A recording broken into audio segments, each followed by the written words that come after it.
Hi, guys. Welcome to Chill and Chat with Penny. I'm Penny. If you're new to the channel, please subscribe. If you like the content, please hit the like button, share, and comment below. Let me know some topics that you want me to talk about. I know it's been a while. I have a lot of updates, and so we're just going to dive right in, okay? Um, First update, I resigned from my job. Yeah, I did. It was a very strenuous job. It was rewarding. I won't lie. It was rewarding, but it was a lot. It was a lot. The hours were long. You didn't get breaks. It just was a lot. And for the right person, it's perfect. It just was not perfect for me.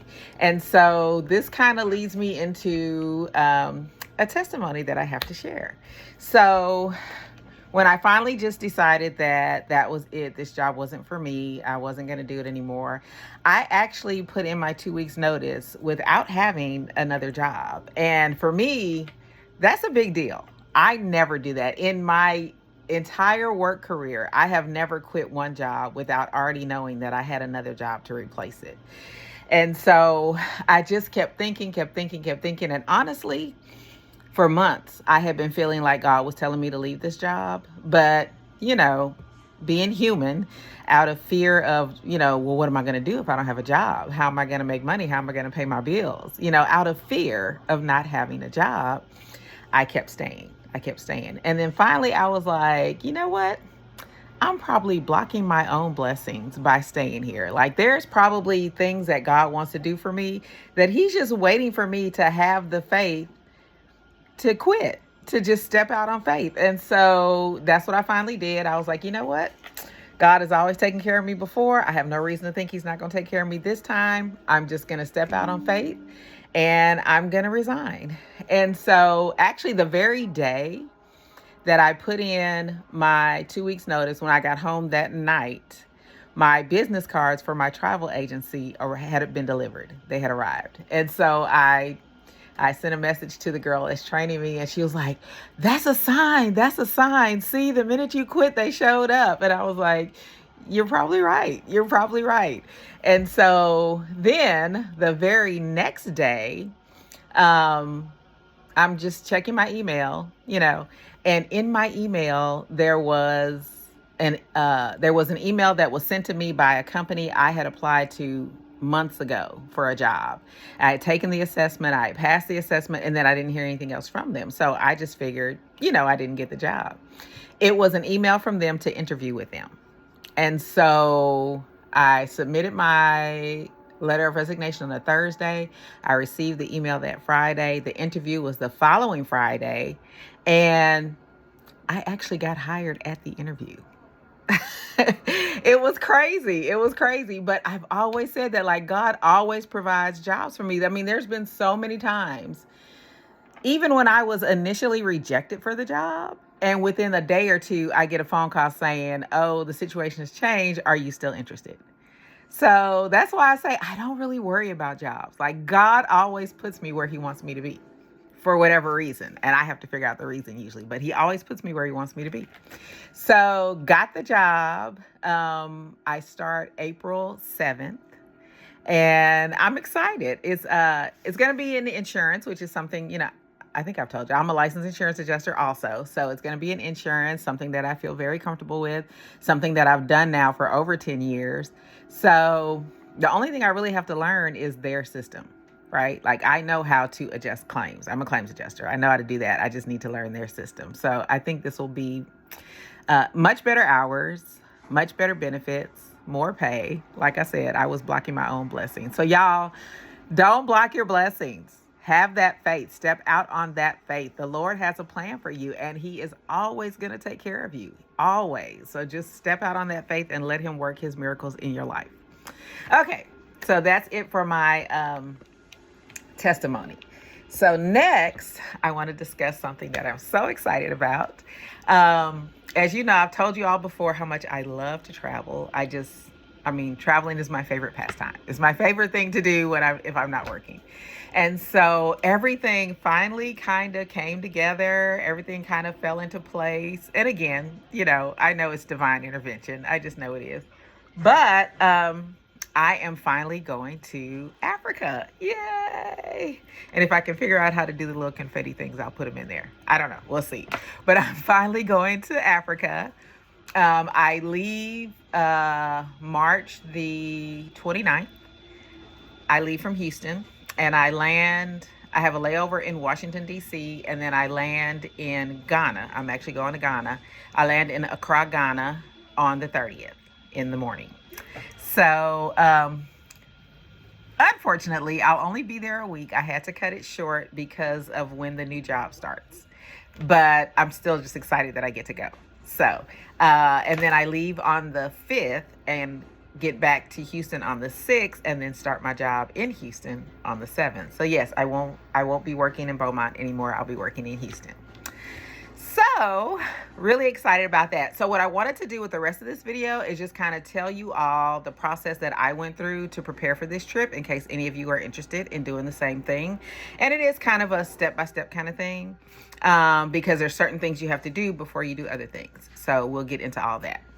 All right, so the very first thing that I did, I knew for Ghana, typically they will want proof that you have taken a yellow fever shot vaccination. Yellow fever apparently is still prevalent enough in Ghana that they want to make sure that you're vaccinated before you come.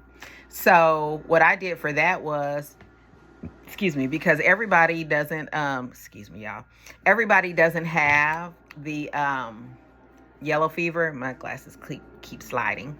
Everyone doesn't have the yellow fever shot.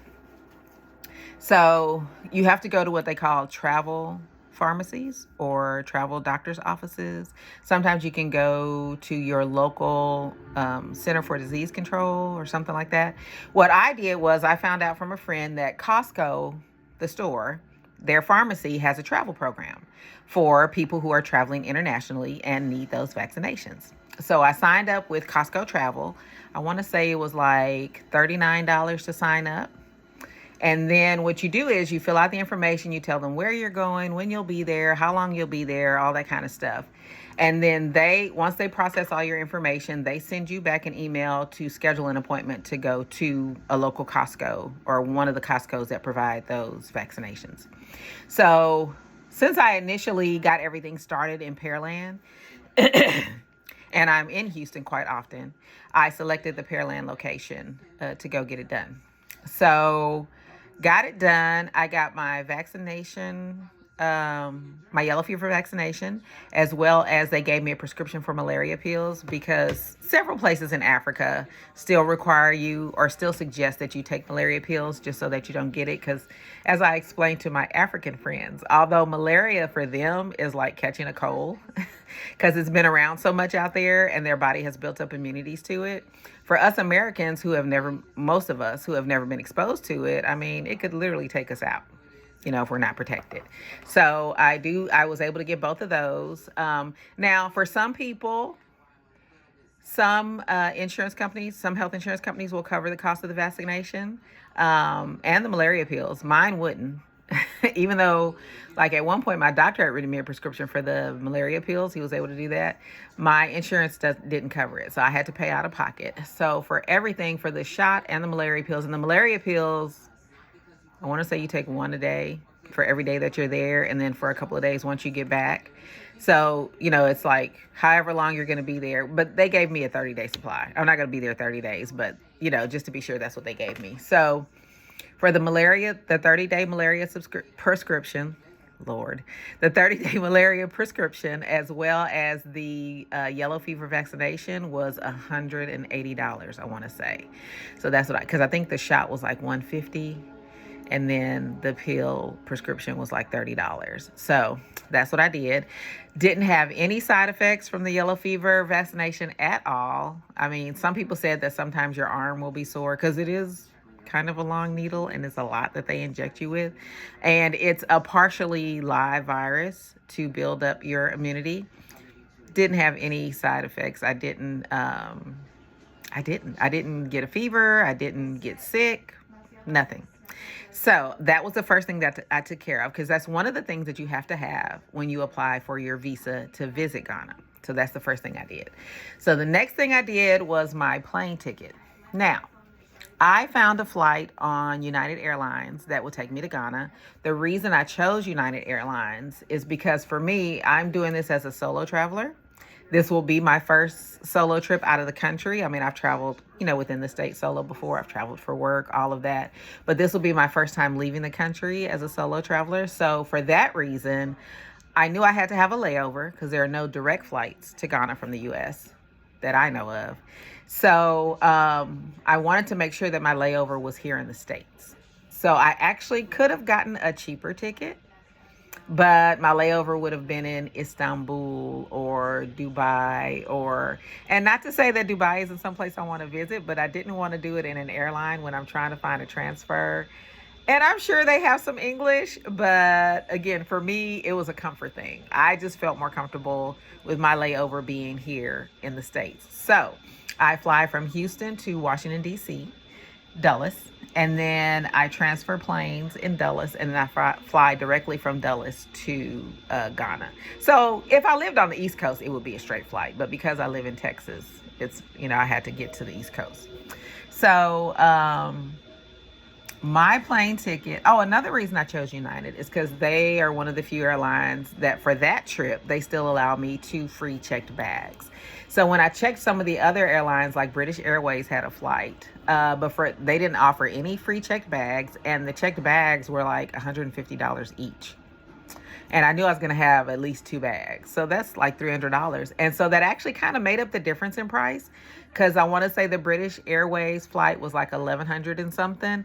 The flight I ended up getting with United ended up being $1,500. So, kind of negligible considering, depending on how many bags you had planned on bringing. So for me, it was about the same. I would have ended up coming out of pocket the same amount of money.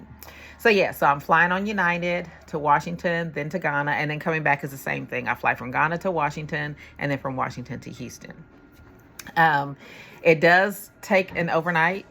It is an overnight flight, rather. So I leave on the 29th, which is a Saturday, and I arrive there on Sunday, the 30th. And then coming back, I leave on the 5th and arrive here on the 6th. So that was my flight. So took care of my flight. Now, I will say another thing about the flight. There have been times where I've purchased flights where I've used the Affirm app, and it allows you to pay over time. And it's not just the 4 weeks. Like you can pay, it could be like a 12-month pay. And you don't have to finish paying it off before you take your trip. And so I have used Affirm in the past. Not sure what happened this time, but when I went on there to choose Affirm or to choose FlexPay, it just did not give me the option. I don't know if it's because of the flight. I don't know if it's because I was leaving the country. I'm not sure what it was. But for this particular flight, it did not give me the option to flex pay. So I did have to just pay for it all. Well, actually, I didn't pay for it all. What I did was initially I reserved the flight for like 5 to 7 days. You can pay like a small fee, like $10, to hold your reservation. So you can keep it at that price, keep your seat choices, all of that for like 7 days, and then just pay it before that 7 days is up. So that's actually what I ended up doing. So luckily for me, I had been saving for this trip. I had been planning this trip since like last year, and life kept lifing and it just kept getting in the way. So I wasn't able to take it. So by the time I was able to take it, I already had what I needed in savings to do what I needed to do. So that was the plane ticket. All right. The next step I took was finding a room. And I actually, because I'm a travel agent, I went on our travel agent site and I checked out some of the room options that they have. All of them are verified. They're safe. They're, in decent locations. So I wasn't too worried about which one I picked. And so I really just found one that I liked at a price that I liked. So where I'm staying in Ghana is called the Embassy Gardens. It's a hotel, but also some of the rooms are privately owned and they're Airbnbs. I found a room that I really liked. It's called a 1-bedroom duplex, and basically it's a loft. So there's stairs and the bedroom's upstairs and the kitchen and living area is downstairs. And I just thought it was super cute, and I was just determined that's the one that I wanted. So when looking through our travel agent site, actually, when I contacted the hotel, they didn't have any more on their side of the duplexes available. So I was like, okay, how else can I do this? So I just went on Airbnb and typed in the name of the hotel. And sure enough, they had some options at that hotel. Some of them, most of them, were duplexes. So I was able to actually get mine through Airbnb. And it actually ended up being cheaper than if I had gone directly through the hotel. So that was a plus. Um, and so with Airbnb, there are some listings that you have to pay the full amount up front. There are some listings that you can put a deposit down and pay the full amount. I want to say it's like 2 weeks before your trip. So luckily the listing that I found was like that. So I put my deposit down on it. And then I think they just took the final payment like last week or maybe Monday or Tuesday of this week. No, I think it was last week. Yeah, they took the final amount. So I was able to split that up. And that's just me. If I can split up a payment and keep more of my money in my bank account, that's what I like to do. There are some times where I just pay things straight up front, but if I have the option to split the payment, then that's typically what I choose to do. But that's just me. It's just a personal thing with me. So yes, I have an amazing Airbnb that I'm so excited. The grounds are beautiful. They have 2 pools. It's only 15 minutes from the U.S. Embassy in Ghana, 15 minutes from the mall. So it's kind of centrally located to a lot of shops and restaurants. So there will be plenty to do and plenty that is walkable. So I'm really excited about that. Another thing, since I'm talking about the U.S. Embassy, one thing you should all do, I think it's called the STEP program, if I'm not mistaken. And basically, you register with the U.S. Embassy. You let them know when you're going to be in Ghana, where you're going to be staying, what are the dates that you're going to be there. And that way, they know that you're there. And basically, they are kind of like, in case of a national emergency and you need to hurry up and get out of the country, they will arrange your flight to get you out of the country. I mean, like in case civil unrest starts or in case, some natural disaster occurs and you need to hurry up and get out of the country, they will make the arrangements for you to get out of the country. Not for free. You have to pay for it, but they will make the arrangements for you to quickly get out of the country. So I did register with them. So just another blanket of safety, especially as a solo traveler. You got to be safe. You got to be smart. So another thing I'm doing, since we're talking about safety, of course, there's several people here in town, here at home, who will, have the information where I'm staying, have my flight information, but also I have an iPhone. And so I just drop my location. I share my location with them. So now even when I'm out there, they'll be able to see where I am while I'm out there. So just another little safety measure. I believe in safety.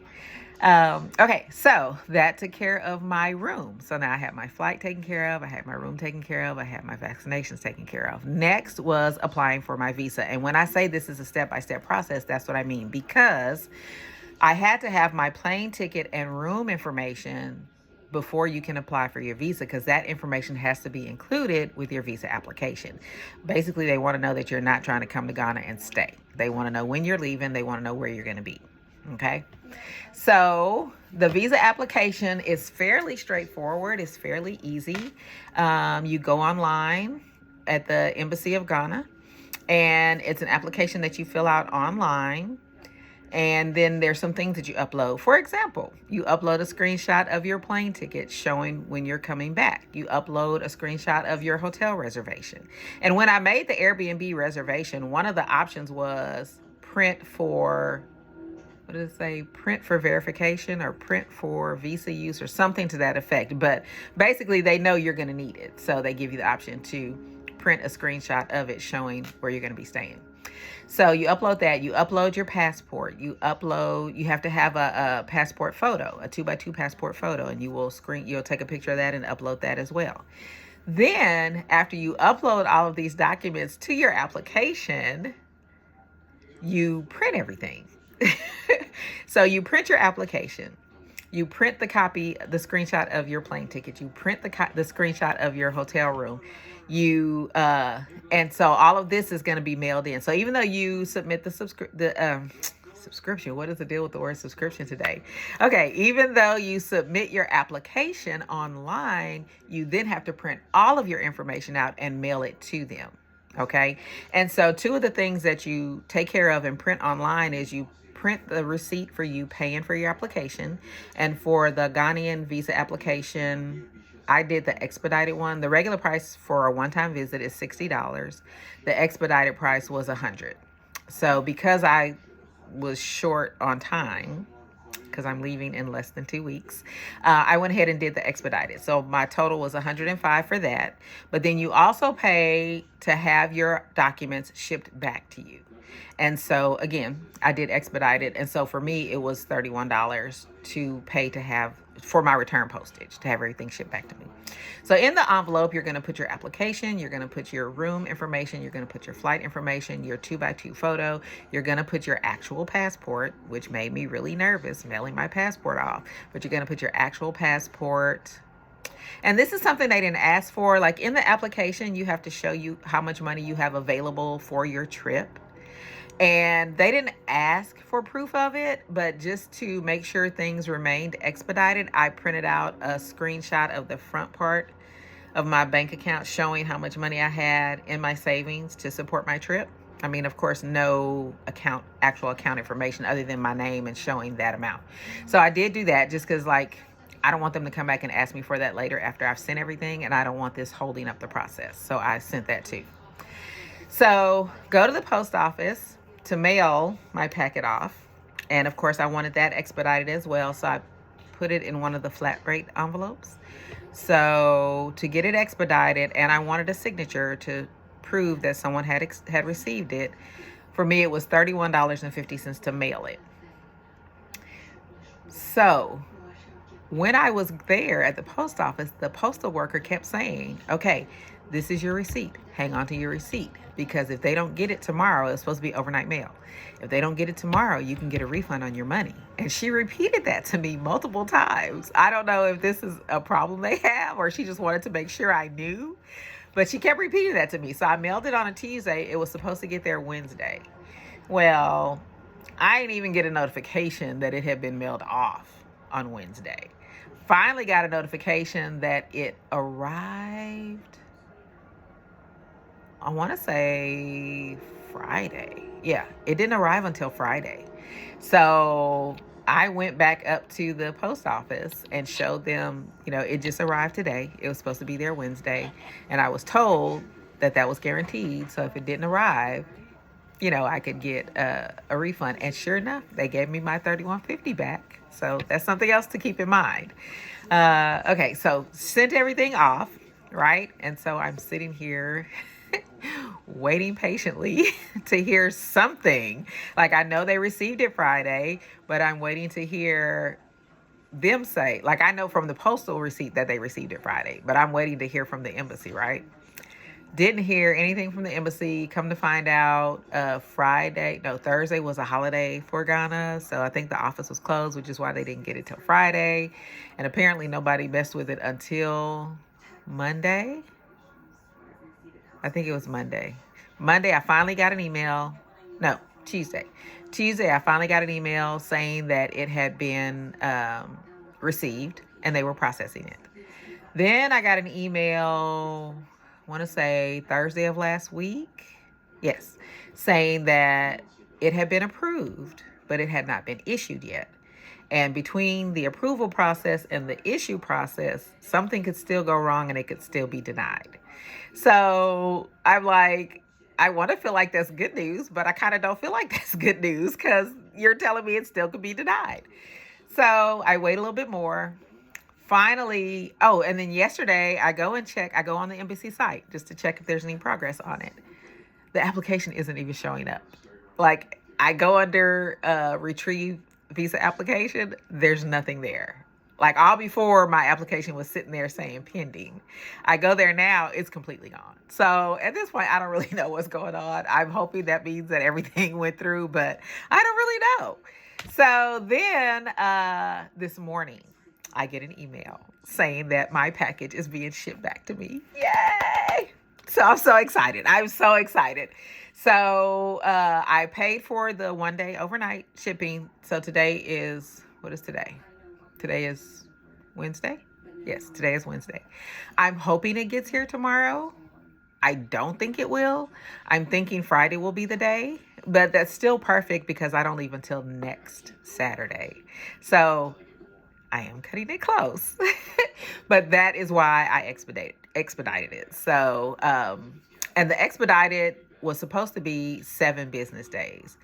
I just got notified today, so that actually was 8 business days, because yesterday would have been 7 business days. So it actually ended up being 8 business days, but still good. And that's why I kind of started as soon as I could, as soon as I had all my information and all my plans down, because just in case there was something that came up with it, I still wanted to make sure I had enough time to get it back before I had to leave.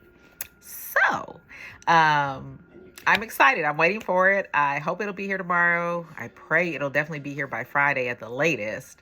But that is what I have done so far. So when I get it, I will come back on here. I'll show you guys, show you what the visa looks like. As I understand it, I think it's just a stamp that you get in your passport, but whatever it is, I will definitely show it to you. Just another little note. There used to be a visa on arrival in Ghana, where as soon as you get to the airport, you could go to their immigration office and get your visa for your stay as a tourist. Because at one time they were trying to encourage people, Americans, to come visit. Apparently that ended like January 15th of this year. I was so disappointed. I was like, I just missed it. That made things so much easier, because that way I wouldn't have had to mail my passport off anywhere. And like I said, that made me nervous. But hopefully I'll get everything back in tomorrow. If I do, then I'll come on and jump on and do a real quick little short to show you guys what it looks like. And that's the only other thing I'm waiting on. Aside from that, I've already started packing. I'm almost done. And it's crazy because I'm having to pack my vacation suitcases, but I'm also having to pack a work suitcase, because when I fly back into Houston, I'll be staying, because the very next day I start the new job. So got a lot going on, but that's okay. That's okay. Things are kind of falling into place. I'm really excited. Oh, one thing I didn't mention, like I went on Viator, which is one of my favorite websites for excursions in other countries, and I've already picked out like 3 excursions that I'm definitely doing. Then I have a friend that lives in Ghana, and she turned me on to this spa that she says is amazing. So I'm gonna definitely schedule a massage while I'm there and some pampering for myself. So yeah, I'll have a lot going on. I'm going to take you guys with me. Like everything I do, you will see. And so yeah, let's take this journey together. I'm so excited. This video has gone on a little bit longer than I planned, but I just really wanted to get all that information out to you guys. I will put the link to the embassy in the description box. I'll also put the link to Viator for the excursions. I've used Viator when we went to Jamaica. I used it when we went to Mexico.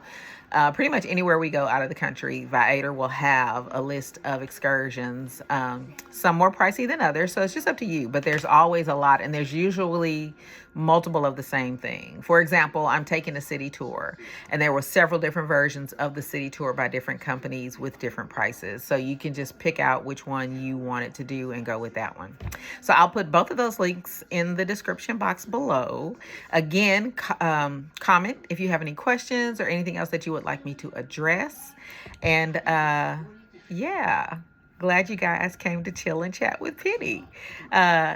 Thank you for being a part of the Chill and Chat tribe. I appreciate that. Again, don't forget to subscribe, like, comment, and share. And let me know what else you want me to talk about. All right, guys, have an amazing day. Talk to you later. Bye.